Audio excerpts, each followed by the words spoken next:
O texto diz assim: no princípio era o Verbo, e o Verbo estava com Deus, e o Verbo era Deus. Ele estava no princípio com Deus. Todas as coisas foram feitas por intermédio dele, e sem ele, nada do que foi feito se fez. A vida estava nele, e a vida era a luz dos homens. A luz resplandece nas trevas, e as trevas não prevaleceram contra ela. Houve um homem enviado por Deus, cujo nome era João. Este veio como testemunha, para que testificasse a respeito da luz, a fim de que todos vivem a crer por intermédio dele. Ele não era luz, mas veio para que testificasse da luz, a saber, a verdadeira luz que, vindo ao mundo, ilumina a todo homem. O Verbo estava no mundo, o mundo foi feito por intermédio dele, mas o mundo não o conheceu. Veio para o que era seu, e os seus não o receberam. Mas a todos quantos o receberam, deu-lhes o poder de serem feitos filhos de Deus, a saber, aos que creram no seu nome, os quais não nasceram do sangue, nem da vontade da carne, nem da vontade do homem, mas de Deus. E o Verbo se fez carne e habitou entre nós, cheio de graça e de verdade, e vimos a sua glória, glória como do unigênito do Pai. Vamos orar mais uma vez, vamos falar com o Senhor. Bendito e amado Deus, nós tributamos louvor do teu nome. Suplicamos, ó Pai, que o Senhor venha falar conosco, venha nos edificar à luz da pregação da tua palavra, do Evangelho. Ilumina nossa mente e coração para que, de fato, venhamos entender as verdades gloriosas que nós temos por detrás aqui neste texto. Cuida de nós, é a nossa oração, Senhor, a oração de quem depende da tua boa mão agindo em nosso favor. Amém. Irmãos, quando nós pensamos em celebrações natalinas, algumas figuras, algumas imagens vêm à nossa mente. A imagem de árvores decoradas, presentes, trocados, ceias, celebrações festivas. Há coisas boas nisso aí. Mas para nós cristãos há algo muito mais profundo, muito mais significativo do que qualquer tradição, qualquer expressão cultural do nosso tempo. O verdadeiro sentido do Natal não se encontra nas decorações. O verdadeiro sentido do Natal não se encontra no consumismo, mas na revelação do Verbo eterno de Deus, o Criador do céu e da terra, aquele que se fez carne, habitou entre nós. A verdadeira celebração aponta para algo muito superior a esses movimentos que nós temos visto. As muitas cores, os muitos brilhos, as muitas luzes.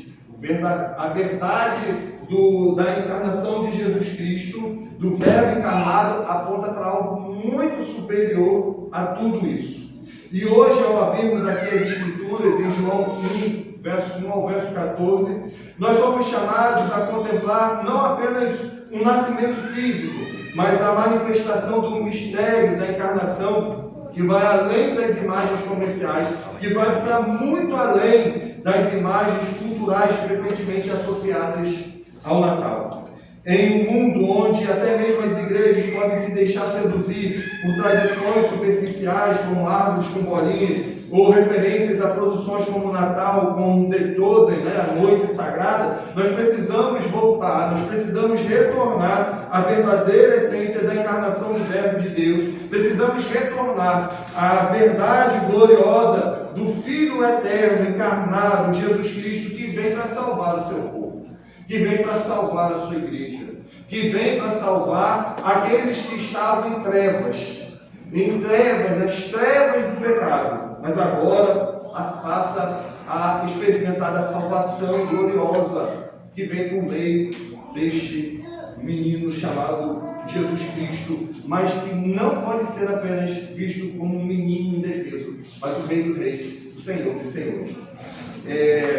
Este texto aqui vai nos levar para além do Natal comercial e das apresentações errôneas de um Jesus menino indefeso. O texto vai nos levar, em primeiro lugar, a primeira situação aqui que ele vai apontar para nós é a eternidade do Verbo. A natureza eterna da pessoa bendita do nosso Redentor, Jesus Cristo. Nós vemos isso no verso 1 ao verso 2, onde se diz: no princípio era o Verbo. O Verbo estava com Deus e o Verbo era Deus. Ele estava no princípio com Deus.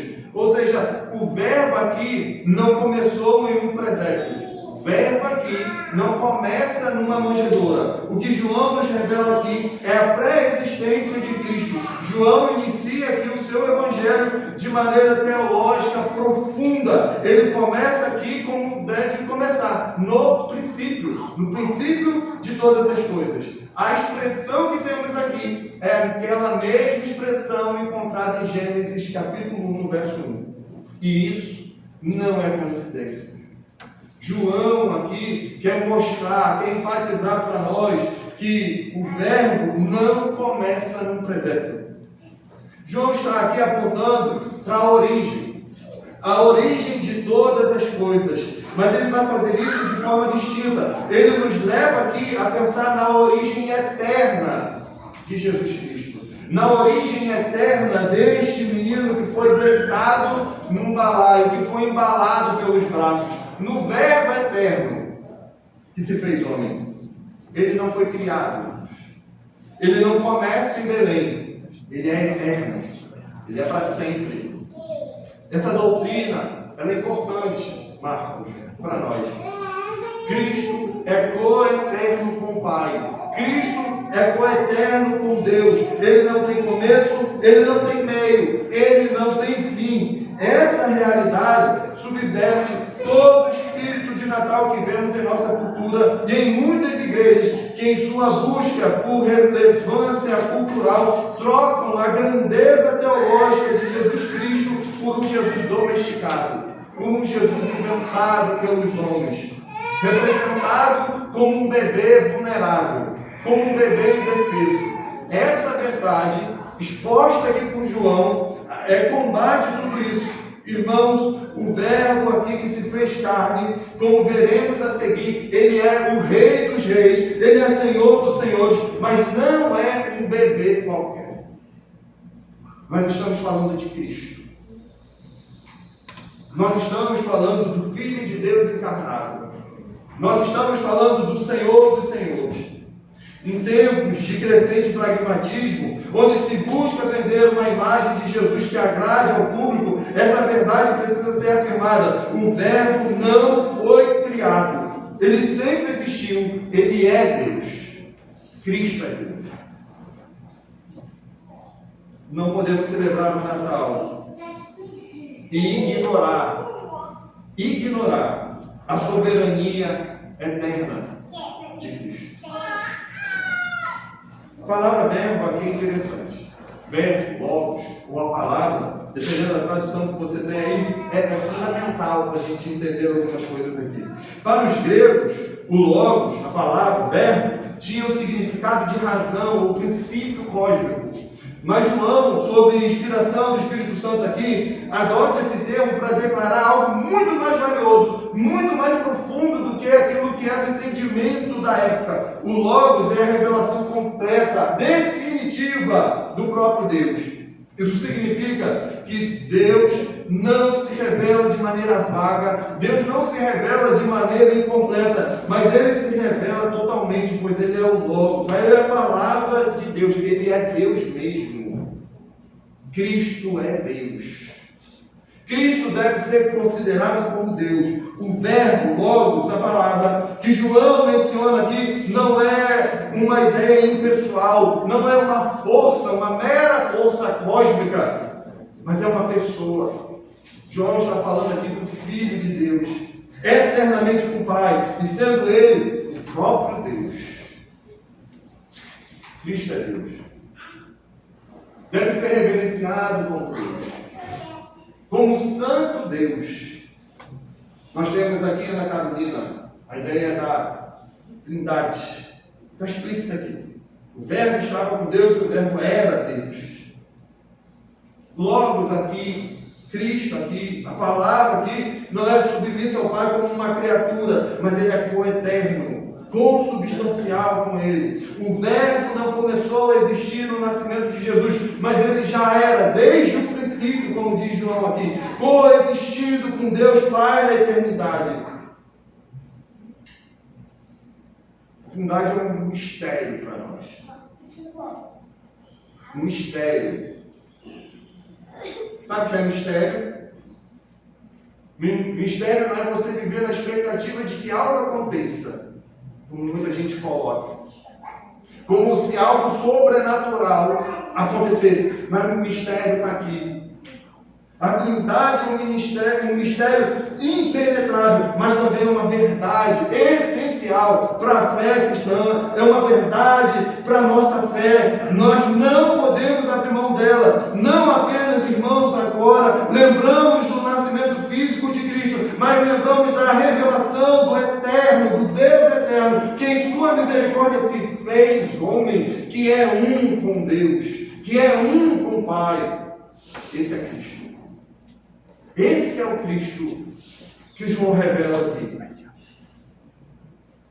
E uma aplicação breve quanto a isso, irmãos, é que essa percepção de quem Deus, quem Cristo de fato é, isso transforma a nossa adoração. Nós não apenas adoramos um bebê indefeso, mas nós adoramos o Criador que tomou forma humana, o Verbo eterno que agora caminha entre os homens.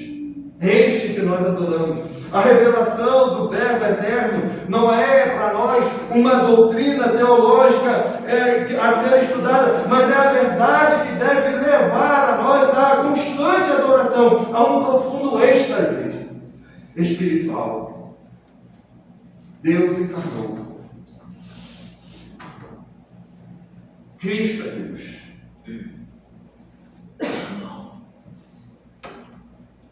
A gloriosa verdade de que o Verbo, próprio Deus, que se fez carne e habitou entre nós, revela Deus para nós, mostra Deus para nós. A divindade de Cristo não é apenas entender o conceito, irmãos, mas é se perder em adoração diante do mistério da vida do Deus que se fez homem. Para quê? Para nos salvar. Ele é digno da nossa adoração, digno da nossa devoção, digno do nosso culto. Cristo não é um bebê indefeso. Essa é a imagem, muitas vezes, é transmitida em noites como esta, ou em noites de Natal. Um Cristo, um bebê representando Cristo deitado num balaio, confortável, quando na verdade não foi isso. Cristo é Deus. A figura do menino na manjedoura é simbólica. Embora simbólica, não é a verdadeira visão do Cristo Redentor. O Verbo que se fez carne não é um mero homem entre nós, mas ele é o Criador. A segunda observação que nós temos aqui deste texto é que ele é o Criador de todas as coisas, conforme diz o verso 3 ao verso 5. Todas as coisas foram feitas por intermédio dele, e sem ele nada do que foi feito se fez. A vida estava nele, e a vida era a luz dos homens. A luz resplandece nas trevas, e as trevas não prevaleceram contra ela. Diz aqui João. O Verbo que se fez carne não é um mero homem entre nós, mas é o Criador, o mantenedor, o sustentador de todas as coisas. Esse é Cristo. E olha que implicação interessante, porque as árvores de Natal, as decorações, as tradições familiares é profundamente subversivo. O Jesus que vemos nas representações culturais como um bebê indefeso, católico, no sentido mais verdadeiro, é o Criador do universo, mantenedor do universo. Que esse trecho de João mostra para nós, destaca para nós, enfatiza para nós, é a soberania, é o poder criação. O que João está mostrando para nós aqui é que este verbo não é uma criança indefesa, mas ele é o mantenedor de todas as coisas, o Criador junto com o Pai de todas as coisas. O verbo não é apenas o Criador, aqui no sentido passivo, mas ele é o agente ativo na criação. Todas as coisas foram feitas por intermédio dele, diz João. Todas. E o que são todas? Fiz essa pergunta hoje de manhã, né? Todas? São todas. Nada ficou fora do seu campo de ação.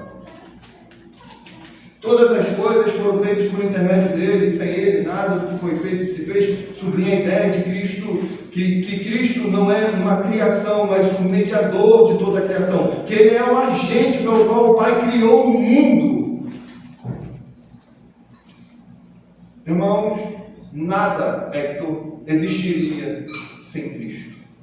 Nada existiria sem o Senhor Jesus Cristo. E este é um ponto importante aqui. Cristo, o Verbo, ele é o fundamento de todas as coisas. O mundo inteiro, o código, foi criado por ele e para ele, diz Paulo, são todas as coisas. Isso é Cristo. João vai declarar ainda aqui que a vida estava nele. Não é isso? A vida estava nele. O que vai implicar que a vida verdadeira, a vida espiritual vem dele, vem de Cristo. A vida que ele oferece é a luz dos homens. Ele não é apenas a luz física, mas a luz que traz vida espiritual, iluminando aqueles que estão em trevas do pecado, aqueles que estão sob a escuridade do pecado. Ele traz luz. E as palavras de João sobre as trevas e a luz faz um eco da luta entre Cristo e o reino das trevas. As trevas não compreendem a luz. Isso implica em cegueira espiritual. Na cegueira espiritual do homem caído, do homem à parte de Cristo, do homem entregue às suas próprias paixões, seus próprios prazeres, longe do Senhor Jesus Cristo. O interessante é que muitos deles estão celebrando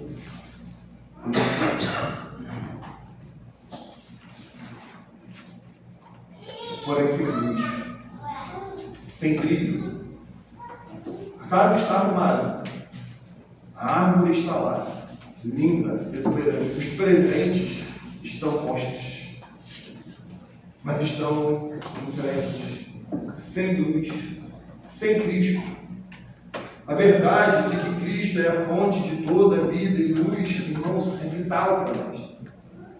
É importante para nós. Ele não veio apenas como um ser humano comum, mas como a luz verdadeira, a luz que ilumina o coração, que ilumina a mente de todo homem arrependido. Não a luz que reflete meramente a moral ou os costumes humanos, mas a luz que transcende e ilumina todas as realidades espirituais. A verdadeira luz de Cristo é a que expõe a nossa escuridão e nos dá vida. Traz vida. O pastor João Calvino, ele argumenta que Cristo é a fonte da vida e da luz, e que sua luz é a revelação da verdade de Deus, que é posta às trevas, que é oposta às trevas do erro e do pecado. Repare, Cristo é a fonte da vida e da luz, e que sua luz é a revelação da verdade de Deus, que é oposta às trevas do erro e do pecado. E também ele afirma que na criação a presença de Cristo não foi apenas um instrumento, mas a causa fundamental de tudo aquilo que existe, trazendo luz.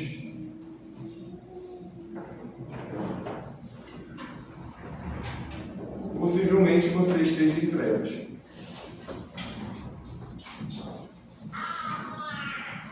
Perdido em você mesmo. Confiantes demais em você mesmo. As trevas da arrogância. Nas trevas do pecado da soberba. Precisando de luz. Não qualquer luz. Mas a luz aqui tem nome.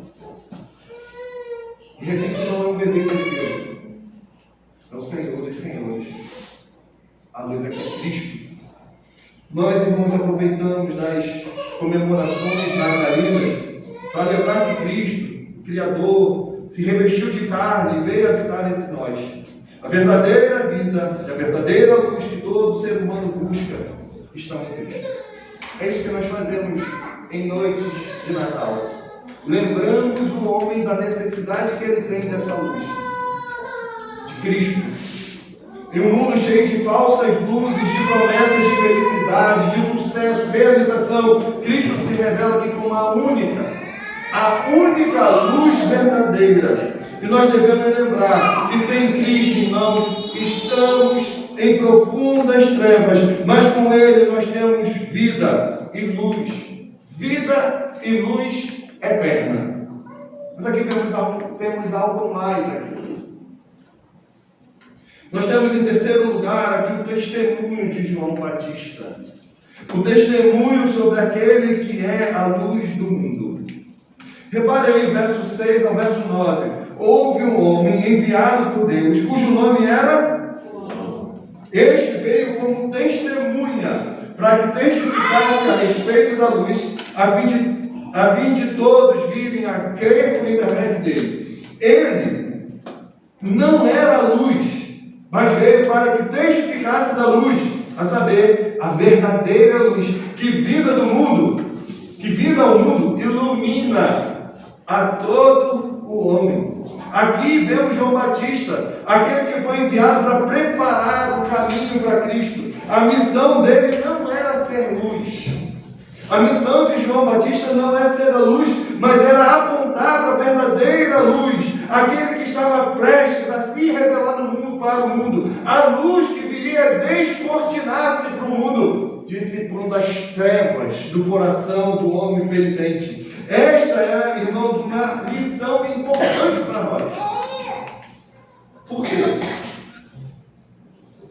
Porque o foco do Natal não pode ser em nossos costumes, nas nossas representações culturais. O verdadeiro foco da encarnação do Verbo é apontar para Cristo, o Verbo encarnado, a verdadeira luz. E é isso que João faz.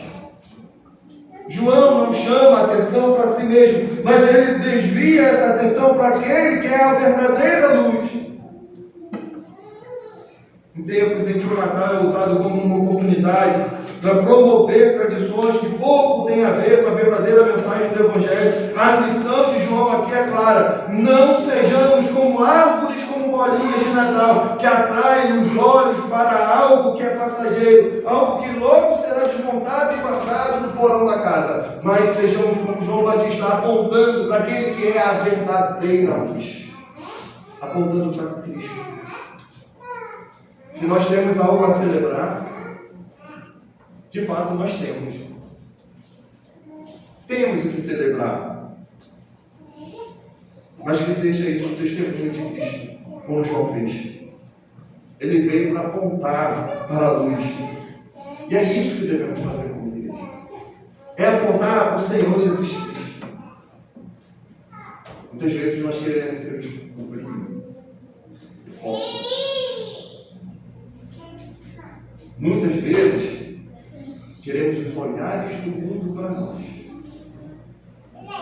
No entanto, o que devemos fazer aqui é desviar os olhos do mundo para aquele que é a verdadeira luz, Cristo. E aqui vamos entrar, irmãos, num contraste agora sombrio entre a rejeição de Cristo e a sua aceitação. Nós vamos adentrar agora com João num contraste tenebroso, mas algo também que pode trazer grande conforto e alívio para o seu coração e para a sua alma. Nós vamos olhar agora para a rejeição e para a recepção do Verbo. À luz do verso 10 ao verso 13, é isso que João veio nos ensinar esta noite. O verso 10 diz assim: o Verbo estava no mundo, o mundo foi feito por intermédio dele, mas o mundo não o conheceu.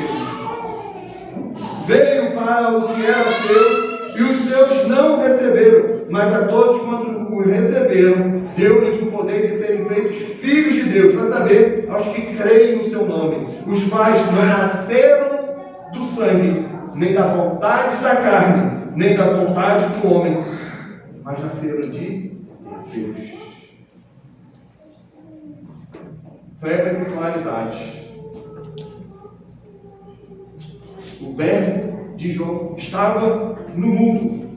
Isso destaca Cristo, o verbo estava no mundo em sua encarnação. Ele não apenas criou o mundo, mas ele entra neste mundo.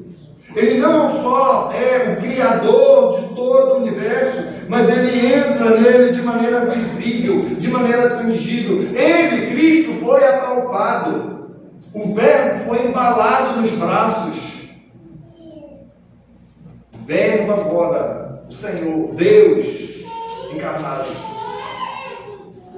se reveste de pele, de carne, pisa no nosso solo. A palavra mundo aqui se refere à criação em geral, ao sistema do mundo em que nós vivemos. E o verbo estava, indica que Cristo habitava ativamente no mundo, mas ao mesmo tempo a humanidade não o reconhecia, não o via, não percebia, não o recolheu. E João destaca que o mundo foi feito por intermédio dele, enfatizando a soberania, o poder criador de Cristo. E apesar de o mundo ter sido criado por ele, a humanidade, em sua maioria, não o reconhece como o Criador. O verbo veio para o seu povo, diz João. Inicialmente, o verbo veio para os judeus. Depois de tantas provas, depois de tantos anúncios no Antigo Testamento, apontando para essa realidade da encarnação do verbo, do Deus que se faz homem, ele é ignorado.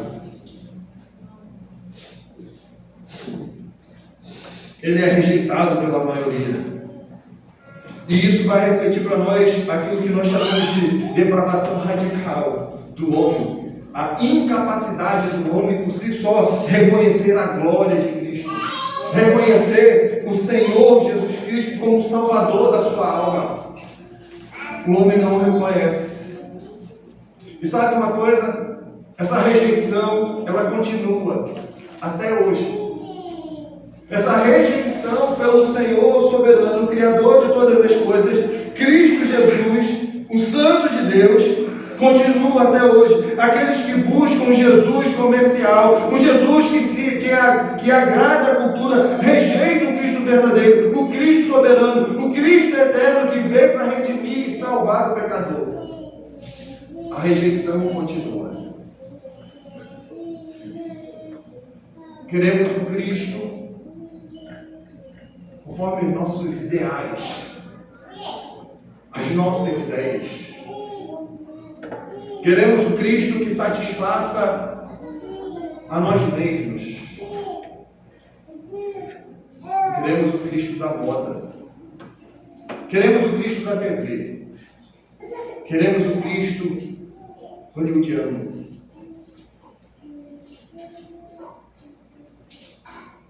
Rejeitamos a Cristo. O que João está fazendo aqui, meu irmão, é destacando a tragédia da rejeição do verbo pelos próprios judeus. Mas ele destaca aqui também a maravilhosa verdade da aceitação de Cristo. Ele destaca aqui a verdade da aceitação daquele que os recebe pela fé, aqueles que o recebem, que são feitos filhos de Deus. E aqui está a chave. Esta recepção não é algo que provém da vontade humana, mas do próprio Senhor, que traz luz às mentes embotadas pelo pecado.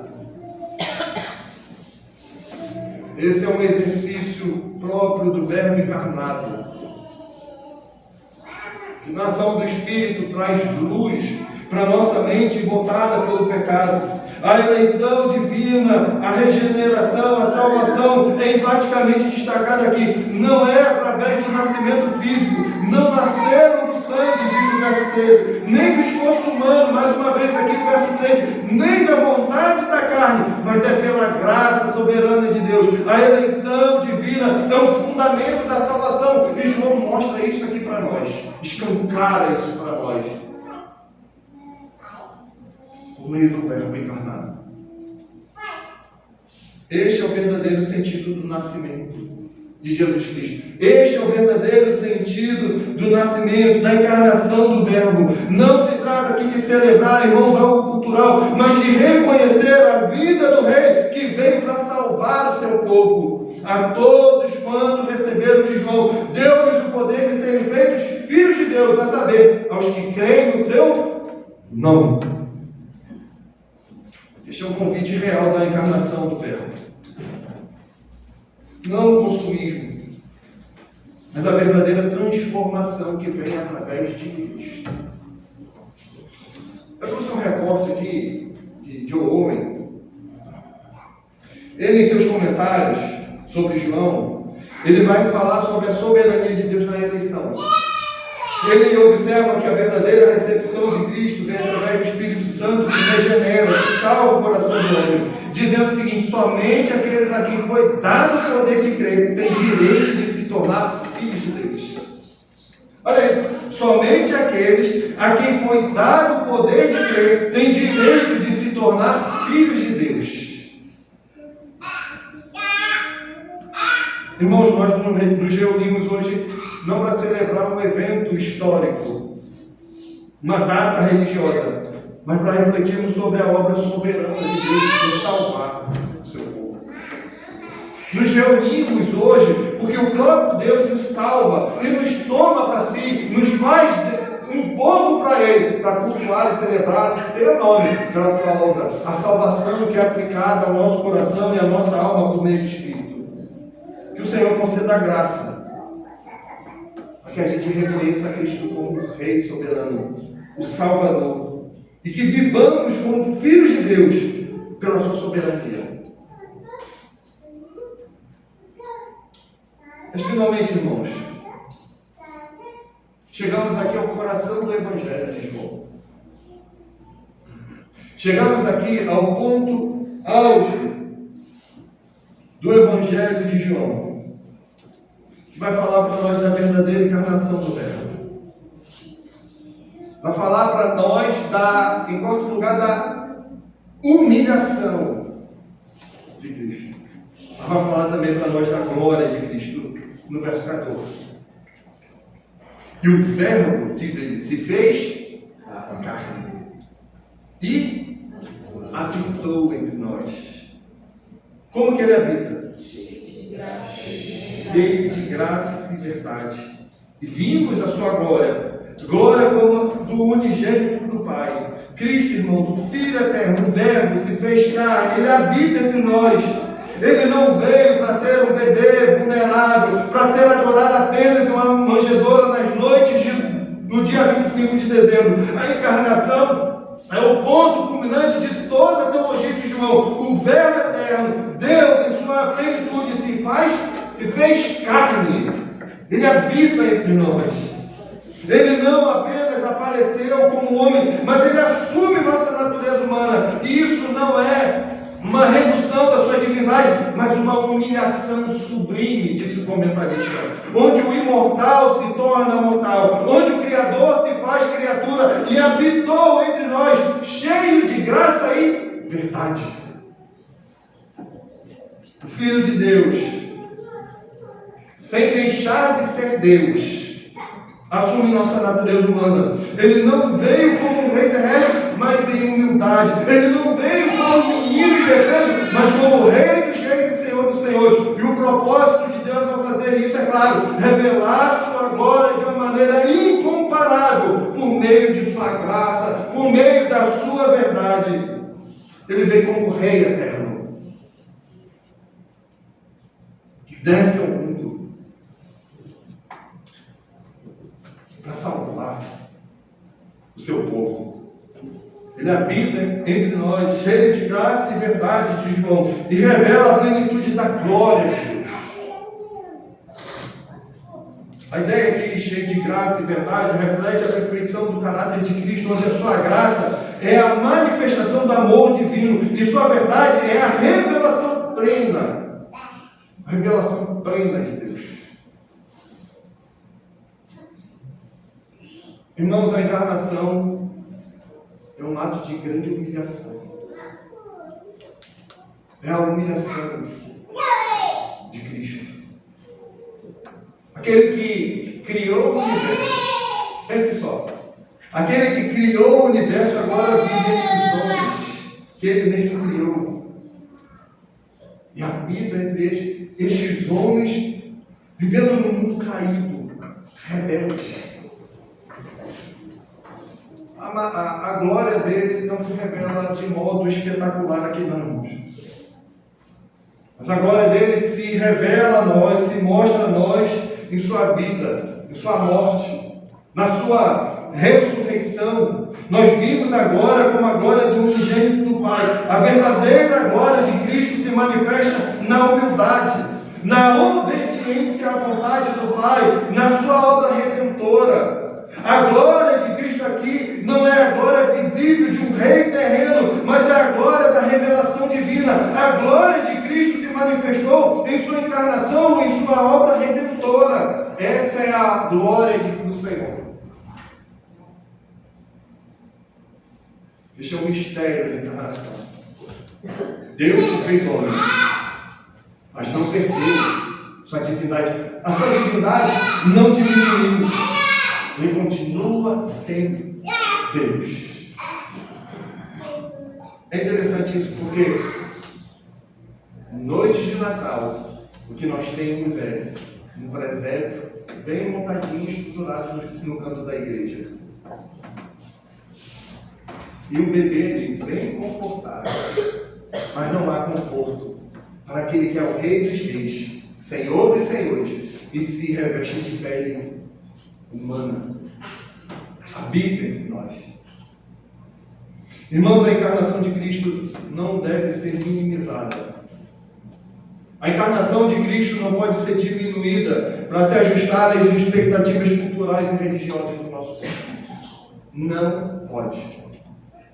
Ele não é apenas uma criança pequena, mas ele é o Rei soberano que veio em humildade, mas que um dia voltará com grande glória, voltará com grande poder. Esse é Cristo, real, apresentado nas Escrituras. Jonathan Edwards destaca que a encarnação de Cristo é a maior demonstração do amor e da graça de Deus. Ele diz assim: a grandeza da humilhação de Cristo é uma expressão maior de sua glória do que qualquer manifestação de poder. A grandeza de Deus, a humilhação de Cristo é uma expressão maior de sua glória do que qualquer manifestação de poder. No entanto, o que se espera é a manifestação de coisas grandiosas, de coisas que tocam a nossa alma, nos provoca as sensações, o choro,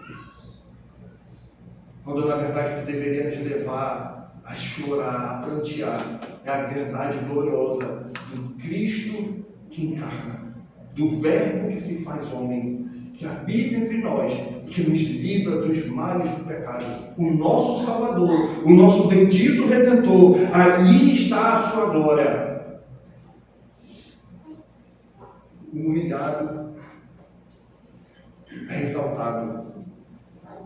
E nós vivemos nessa expectativa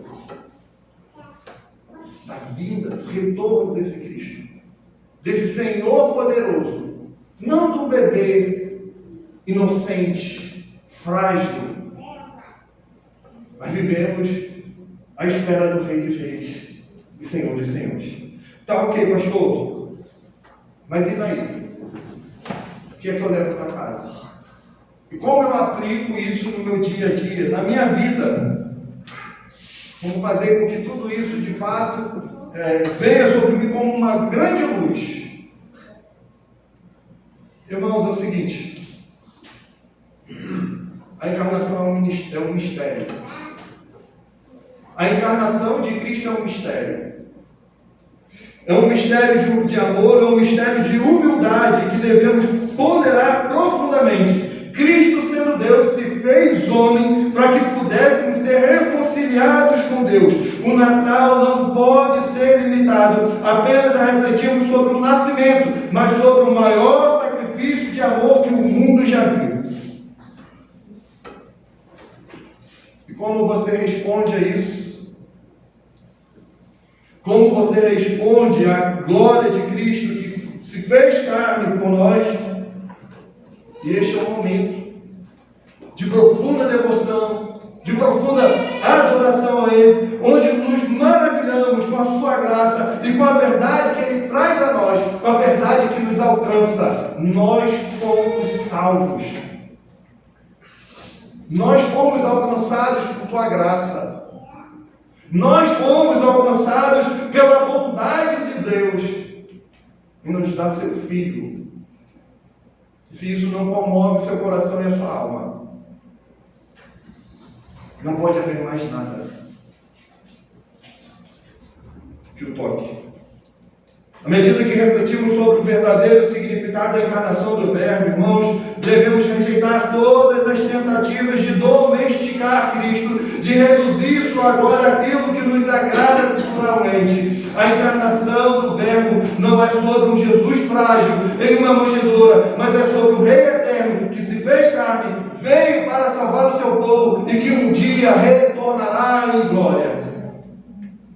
Que ao celebrarmos esta verdade, irmãos, que possamos, irmãos, ver além das luzes e presentes. O Verbo eterno se fez carne. Ele não veio como o mundo esperava, mas como um Deus soberano, que em sua humilhação revela a sua glória. Que nossa adoração a Ele não seja superficial, mas profunda, pois celebramos o maior milagre de todos, a encarnação de Cristo. O Verbo se fez carne para salvar a sua igreja.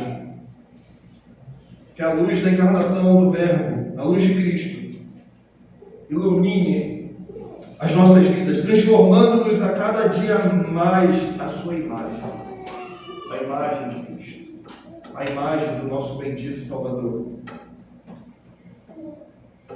Mas lembre-se também, lembre-se que o nascimento de Cristo não é a celebração comercial produzida pela Netflix, nem um culto ao menino que permanece indefeso em uma manjedoura. Ele é o Rei dos Reis, Senhor dos Senhores, o Verbo eterno que se faz carne, e sua vida traz profundas verdades que devem nos conduzir ao arrependimento, devem nos conduzir à adoração verdadeira, devem nos conduzir à obediência, devem nos conduzir a Ele mesmo. Que ao meditarmos sobre esse texto, possamos reconhecer a profundidade e a glória de Cristo, que veio ao mundo não para ser servido, mas Ele veio ao mundo para servir. Ele veio ao mundo para dar a sua vida. Dar a sua vida pelo seu povo. Dar a sua vida pela sua igreja. Que este conhecimento nos faça viver em santidade. Nos faça viver gratos pela obra redentora de Cristo. Que a cada dia Cristo seja lembrado pela sua grandeza, soberania, pela sua glória. E mais ainda, que Ele habita em nosso meio. Cheio de graça e de verdade. Eu sei que cada um aqui tem suas lutas, suas dificuldades, seus sofrimentos. Mas o que temos aqui, irmãos, é algo que sobrepuja todas as suas expectativas. O que nós temos aqui é o Cristo encarnado, o mesmo que se humilhou, sofrendo a cruz, o inferno por nós. Aquele que nos salva, aquele que garante para nós uma eternidade onde nossas lágrimas, nossos medos, as nossas angústias e sofrimentos darão lugar a gozo e alegria profunda. Sabe por quê? porque a luz que é Cristo brilha. Vamos orar?